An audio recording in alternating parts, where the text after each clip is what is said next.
Un cordial saludo para todos los colegas profesores de la Escuela de Medicina de la Universidad del Valle.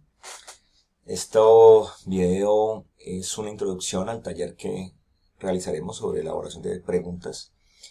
Debemos dejar sobre la mesa que este taller y este video en buena medida está motivado por la preocupación que tenemos de poder cada vez realizar un mejor examen de admisión para el ingreso de residencia, pero que el tema que tiene que ver con la evaluación y específicamente aquí el que nos trae, que es el tema de cómo construir de mejor manera las preguntas que se hacen en un examen escrito de selección múltiple, es un tema que va mucho más allá del examen de ingreso de residencia y que está de cierta manera imbricado con una de las funciones importantes que tiene la labor docente, como es el tema de la evaluación.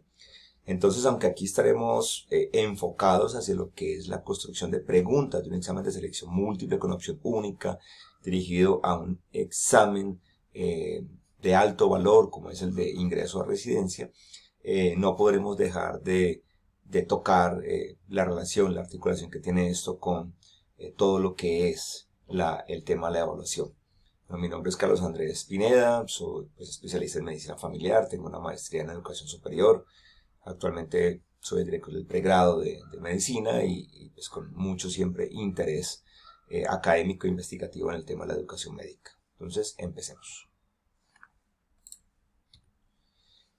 Bueno, hay que hacer una pequeña introducción muy general alrededor de cómo la evaluación está imbricada en todo lo que es el acto educativo, ¿sí? Y es lo que podemos denominar como el alineamiento constructivo, ¿sí? Que tiene tres momentos fundamentales. O sea, cualquier acto educativo tiene tres momentos fundamentales. El primero de ellos es el momento en el cual el profesor o los profesores estamos pensando y determinando qué es lo que esperamos que el estudiante logre.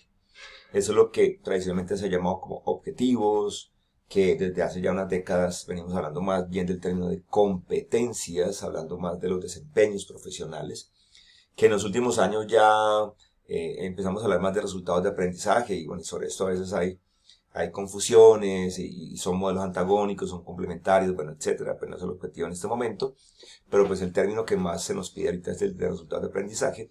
También vienen términos como los indicadores de logro y en otros modelos que estamos empezando también a tener como referentes. Tenemos los modelos de los milestones, que se han aplicado sobre todo a nivel de posgrado, de las residencias médicas y de los EPAs, que son las actividades profesionales confiables. Entonces, todo esto simplemente es el hecho de definir eso, qué es lo que esperamos que el estudiante pueda lograr. En ese sentido, de todas maneras, todo tiene que ver con desempeños, acciones, se definen en términos de verbos, y por eso existen diferentes modelos de taxonomías que nos están sirviendo para poder definir esto. Tenemos la clásica de Bloom, que es la que más se ha aplicado pues a nivel internacional en las escuelas de medicina. Tenemos otras taxonomías como la de Big Solo, la de Marzano y la de Tobón, que es un colombiano que trabaja en México, que es la más reciente, que nos pueden servir para definir hacia dónde debemos orientar ese tipo de cosas. El segundo momento importante, una vez tenemos claridad en qué es lo que queremos que los estudiantes logren, es el de definir cómo lo vamos a hacer. Y aquí tiene que ver con las estrategias didácticas. ¿Qué métodos, qué estrategias vamos a emplear para que se logre eso? Eso atraviesa con cuatro conceptos fundamentales en el momento actual. Uno es el del aprendizaje significativo, el cual tampoco es el objetivo de esta charla, pues hablar de eso, pero el cual lo que quiere decir es que el conocimiento nuevo que se adquiere para lograr aprendizajes a largo plazo requiere que tenga sentido y por lo tanto que esté articulado con la estructura cognitiva del sujeto, es decir, con lo que ya sabe el sujeto. Y eso crea unas redes semánticas para que esto realmente pueda generar aprendizajes a largo plazo. La autorregulación, en el sentido de estamos pretendiendo crear profesionales que sean autónomos, tanto en su desempeño profesional como médicos en este caso, pero como también como individuos y sujetos de aprendizaje. Y la metacognición, que se refiere pues, a tener en cuenta los procesos cognitivos y mentales de aprendizaje que tienen los sujetos, cómo construimos realmente esos aprendizajes, cómo los construimos nosotros como profesores y cómo los deconstruimos para poder que los estudiantes puedan aprender.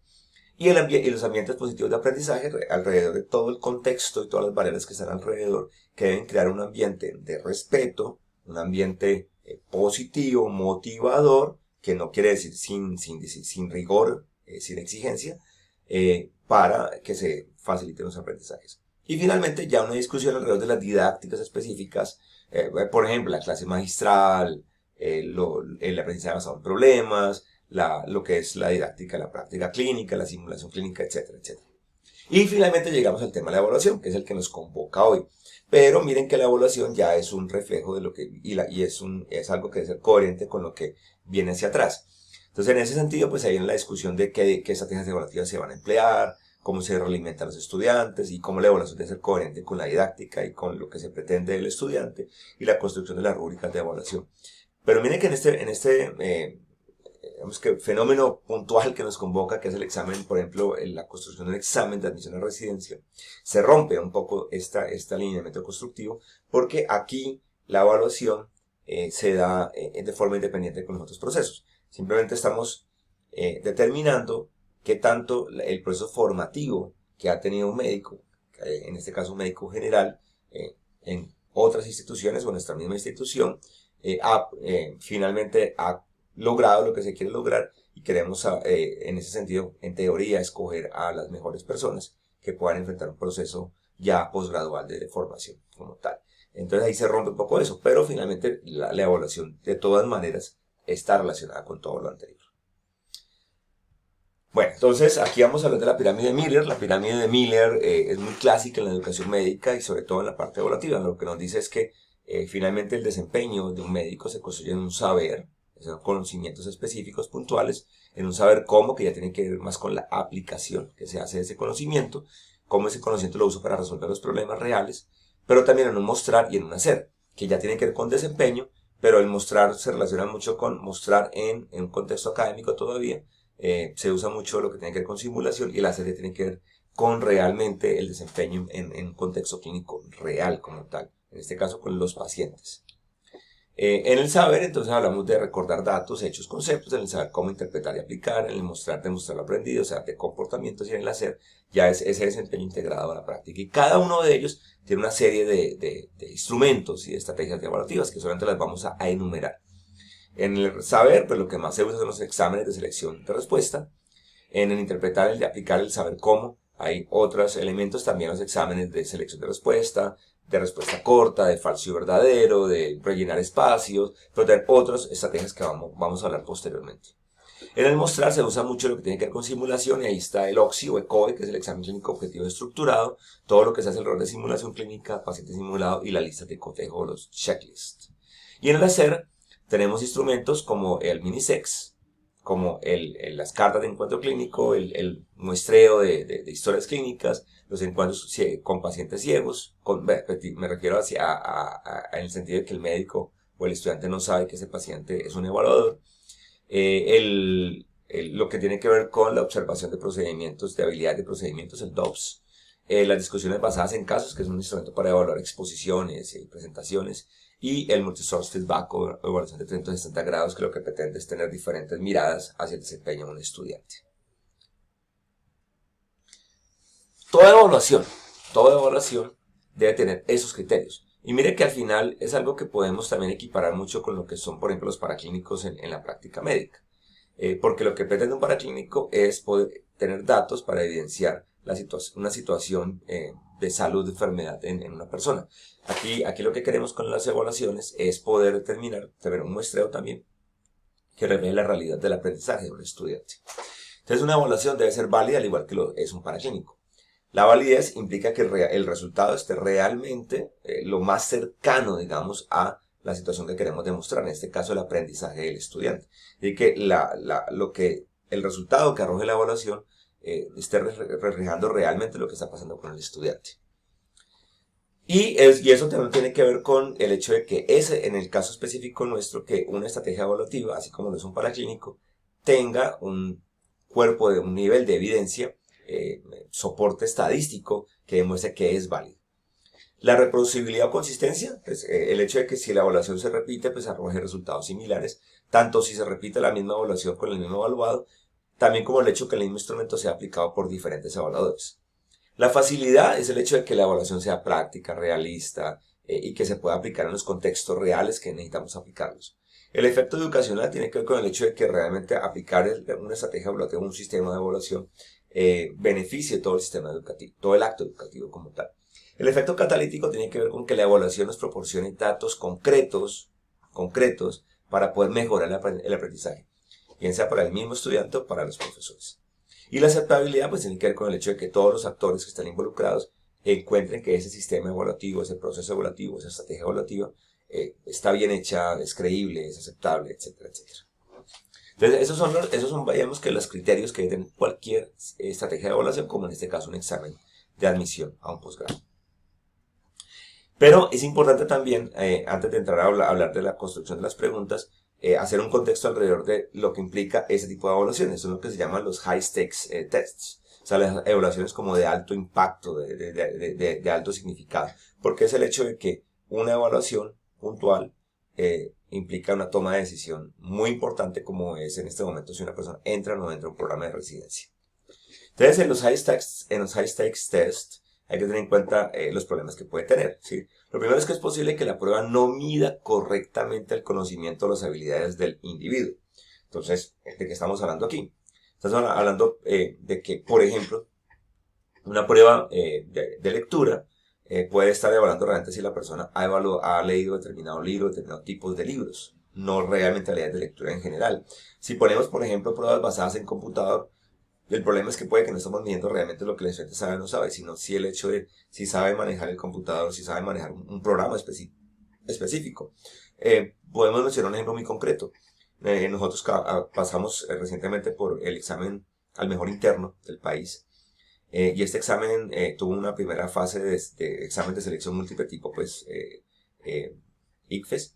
Y posteriormente se hizo un examen virtual, pero alrededor de un software que implica la evaluación de un paciente y determinar las conductas que se deben hacer. Pero ese software es un software basado en la práctica médica norteamericana y era claro que la evaluación de los casos y la determinación de lo que había que hacer en cada caso pues tenía unos protocolos muy específicos que es posible que no sean los más cercanos a lo que nuestros estudiantes, por ejemplo, realizan normalmente, hacen normalmente y se hace en la práctica colombiana tradicional, normalmente pues, sin decir que esté alejado de protocolos y evidencias, pero puede haber particularidades como tal. Y eso puede poner en desventaja, no porque el estudiante no tenga una adecuada de conocimiento, sino por ese tipo de particularidades. O por ejemplo, exponer al estudiante a un examen basado en simulador cuando en su formación de pregrado, por ejemplo, no ha tenido una adecuada exposición al simulador. Entonces, cosas de ese tipo. Y eso quiere decir que también que la prueba puede que no mida lo que nosotros queremos medir realmente. Ahora, en primer lugar, pues como dijimos ahora, pues tenemos que saber qué es lo que queremos medir. Las pruebas de alto riesgo, de high stakes, pueden, veamos que esto en el caso particular de un examen de admisión de residencia no pasaría en principio, pero puede hacer que los profesores omitamos cosas, ¿sí? Vamos a poner un ejemplo, hay colegios que por lograr que sus estudiantes tengan buenos puntajes en las pruebas Saber 11, o lo que llamamos como ICFES, se dedican a enseñar lo que les van a preguntar allí. Y todo se hace en forma de eso. Es como si nosotros, por ejemplo, para tener excelentes resultados en el Saber Pro, nos dedicáramos solamente a formar, a enseñar lo que van a preguntar allí. Y descuidar todo lo demás. Entonces, ese es el tipo de cosas que podrían llegar a pasar. Las pruebas causan estrés, eso es obvio, pero es claro, también es obvio que no todas las personas reaccionan de la misma manera. Digamos que es un problema complejo, pues, bueno, pues no está como en nuestras manos, pero debemos ser conscientes que un resultado de una persona en particular puede que no refleje realmente su aprendizaje y su desempeño, sino que tanto fue capaz de afrontar adecuadamente ese reto de estrés. Las pruebas de alto riesgo a menudo se dan como un solo examen largo, ¿sí? ¿Qué es lo que pasa aquí? Por ejemplo, entonces una sola evaluación, una sola estrategia de evaluación que decide algo muy grande como es ingresar a una residencia.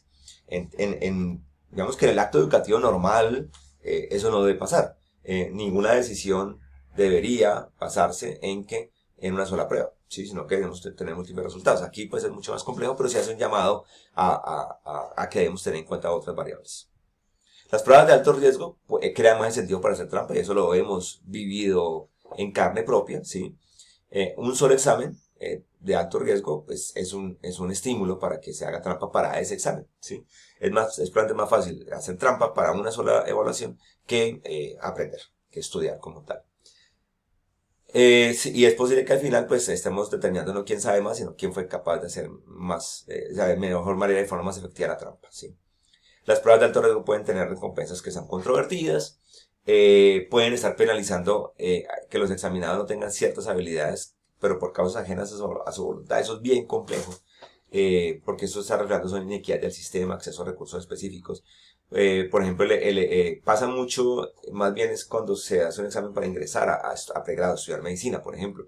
Es que tanto el ICFES, de las pruebas Saber 11, está reflejando realmente la posibilidad de un individuo y su dedicación para haber aprendido, y no el hecho de que el sistema educativo es totalmente inequitativo, que el sistema social sea inequitativo y que si una persona estudia en un colegio público en una zona rural, donde además tiene que trabajar probablemente para poder sostener, ayudar a la familia, no tiene acceso a internet, no tiene acceso a libros, etcétera, etcétera, pues obviamente no va a tener las mismas oportunidades de sacar un buen puntaje que un sujeto de la ciudad con una familia de buenos ingresos económicos, etcétera, etcétera. Las pruebas de alto riesgo revelan que algunos examinados no conocen el material requerido o no tienen las habilidades necesarias. En este caso, vemos que eso lo podemos interpretar como que aquí lo que el examen podría estar evidenciando es que hay programas de medicina que tienen fallas estructurales, que pues tenemos una cantidad de facultades de medicina y que no todas tienen el mismo nivel de calidad, y que por unas fallas estructurales que no son culpa del estudiante. Pero pues es algo que también se sale un poco de las manos, pero que hay que tenerlo en cuenta. Otro elemento interesante para analizar y en nuestro caso es que los puntajes bajos, por ejemplo en el examen de ingreso a residencia, muchas personas lo pueden tomar como un sinónimo de que es una buena prueba. Si mucha gente se raja es porque el examen fue bueno. Pero si mucha gente lo gana, no, ese examen no es bueno, ¿sí? Entonces es algo que tenemos en nuestro imaginario, ¿no? Entonces eso pues hay que analizarlo con mucho cuidado si realmente eso es cierto, ¿no? Bueno, entonces ya con esto pasaríamos al tema de como tal de la construcción de las preguntas, que lo vamos a hacer en un siguiente video. Solamente aquí vamos a dejar una introducción de qué es lo que incluye las evaluaciones escritas, para tener en cuenta que hay otras posibilidades también adicionales a solamente un examen de selección múltiple. Una evaluación escrita básicamente se clasifica de acuerdo al tipo de preguntas, si es de selección de respuesta o de producción de respuesta. Los exámenes de selección de respuesta son los de selección múltiple, que pueden ser con opción múltiple o con opción única, los de apareamiento y los de falso y verdadero. Y los de producción de respuestas son los de completar respuestas, por ejemplo, de rellenar un espacio como tal, o los de ensayo. Ensayo aquí podría ser, por ejemplo, casos clínicos abiertos. Tú puedes poner un caso clínico y decirle al estudiante, simplemente dígame, escríbame qué va a hacer con el paciente, en todo sentido. Entonces, esos son los tipos digamos, de exámenes escritos que podría llegar a haber. Y de acuerdo a eso, pues hay una cantidad de estrategias, ¿sí? Estas son las preguntas de opción múltiple, selección única o no, preguntas de respuesta corta, preguntas de falso y verdadero, de llenar espacio en blanco, de ensayo modificadas, de emparejamiento extendido, y después vienen otras que son basadas en computador, que explicaremos en otro video adicional, que son las preguntas de menú largo, las de concordancia de guiones, las de rompecabezas integrados completos, puntos de acceso a imagen, etiquetado, matriz y clasificación. Entonces existen diferentes estrategias. Entonces con esto damos finalización a este primer video introductorio, y en el siguiente ya hablaremos de las recomendaciones para elaborar buenas preguntas. Muchas gracias.